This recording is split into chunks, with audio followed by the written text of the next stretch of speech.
was Hashem during the Holocaust? There's a very simple answer, and it's not politically correct. The answer is, He did it. That's the answer. He was there, He's the one that did it.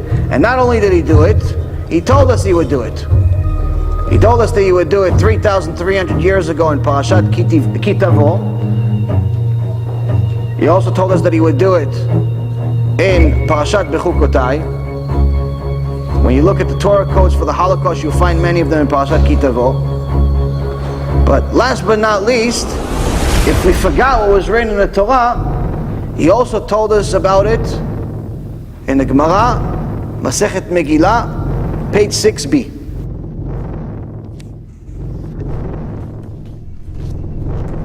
Yaakov Avinu is praying for Am Yisrael.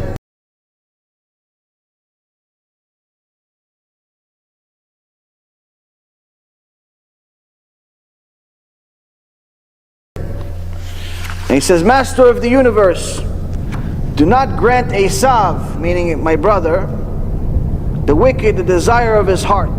But here he's not talking about his brother. He's talking about Esav, the nation, Edom. Do not grant Esav, the wicked, the desire of his heart. Do not remove his nose ring. So Chazal ask, what does it mean, do not move his nose ring? So treat him like one of these bulls. A bull as big as he is, but if you pull on the nose ring that the people put on him, he loses all of his power. You can maneuver the bull as much as you want from this little ring. So Yaakov is pleading to Hashem, okay, I understand you have to give him power. He's one of your tools to punish us if we don't do what you say. But at least put a nose ring on him. Control him. Don't give him what he wants, meaning don't give him free will to do whatever he wants to us. We still haven't talked about Germany. So now it talks about Germany. So the Gemara says, what is this referring to? Zu Germania shel Edom, sheilmale en yotzin micharivin, kol haolam kulo.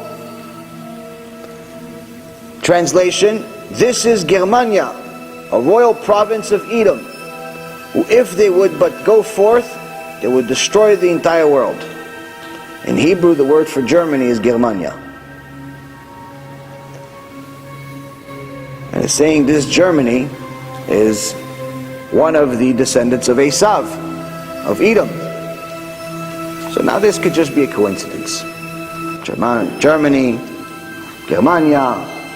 How do we know this is written 2,000 years ago? How do we know this is definitely it? Number one, Germany did not exist 2,000 years ago. There was no such country 2,000 years ago. If you look at the US government archives, which I did, and you look at the history of Germany, you see that Germany was founded 800 years ago by a combination of 300 barbarian nations. 300 barbarian nations came together and created the country called Germany. So let's see what the Gemara says.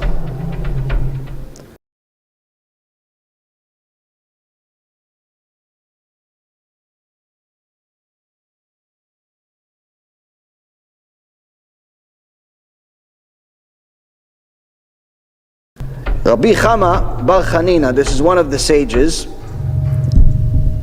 says, there are 300 crowned princes in Germania of Edom, and there are 365 chieftains in Rome.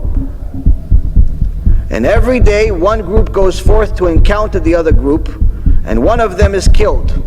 And they would then have the trouble of appointing a new ruler. So now we see that Chazal is explaining to us, yes, this Germania, it's come together from 300 chiefs, 300 leaders, 300 nations. But eventually it's going to have 365 generals within it, where every day they're manipulating each other in order to kill one another, in order to become the official leader. This is what actually happened to Germany. where if it wasn't for their terrible leadership at the end, they could have actually won the war. So now that we see that even this Hashem told us about.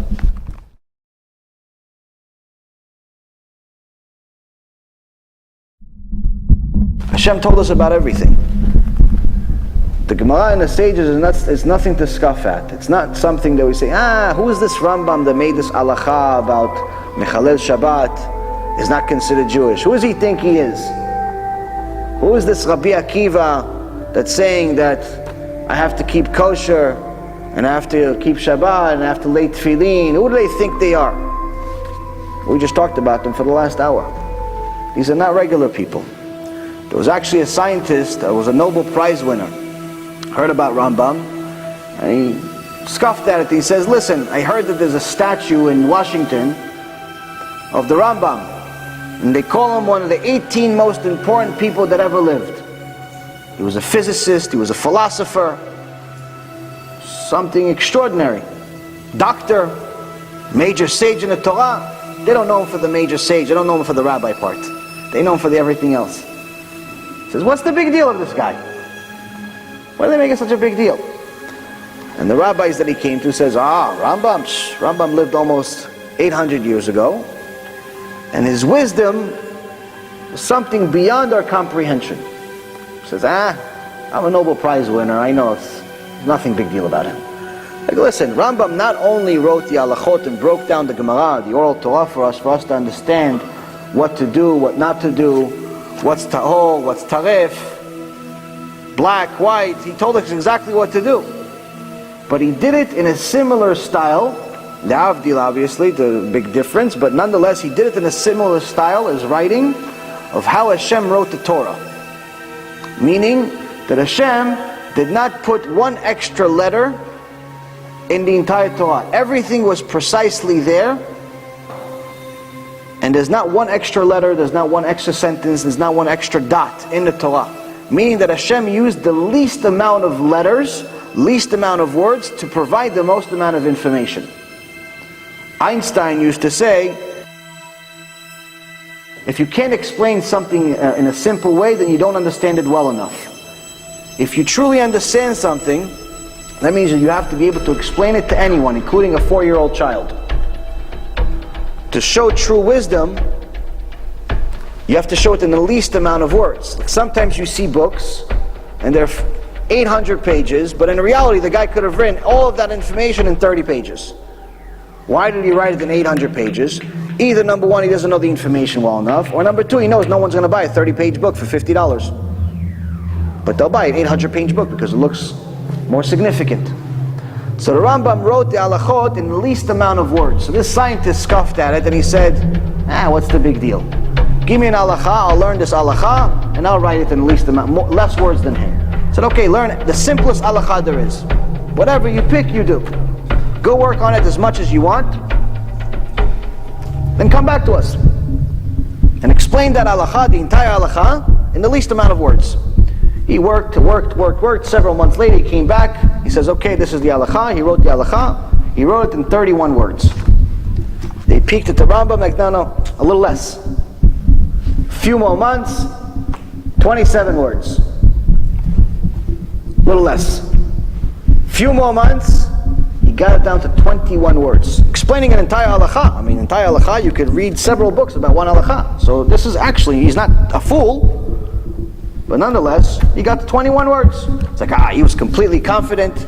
He was like the Tam and Aviram. In our week's parashat Korach, where after they went against Moshe Rabbeinu, they're walking with their heads high, and the Torah says they were walking straight up with a lot of gava. So he thought he got the job done. 21 words. He opens the Rambam, 7 words. And not only 7 words, but those 7 words explain the halacha much better than the 21. When you actually start studying Rambam, just a little bit, you start realizing that the smartest person we have in today's generation is closer to a monkey in intellect than he is to the Rambam. That's the difference. And the Rambam was 800 years ago. He wasn't even enough to be one of Rabbi Akiva's students 2,000 years ago. Why? Because the least of Rabbi Akiva's students had enough kedusha and wisdom to revive the dead. So the Rambam was not enough to be one of Rabbi Akiva's students. But people say, nah, what does Rabbi Akiva know? What does Rambam know? Who do they think they are? Okay, go figure it out.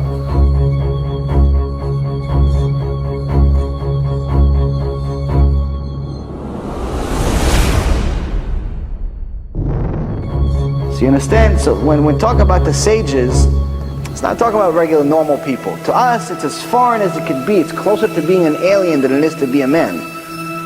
The wisdom that the sages had is divine wisdom. But in our generation, in order for us to do what Hashem wants, we have to have proof. We need proof because our generation is very weak. And this is the reason why it's very important for everyone to know things like this, to learn how you can feel Hashem. Feel Hashem.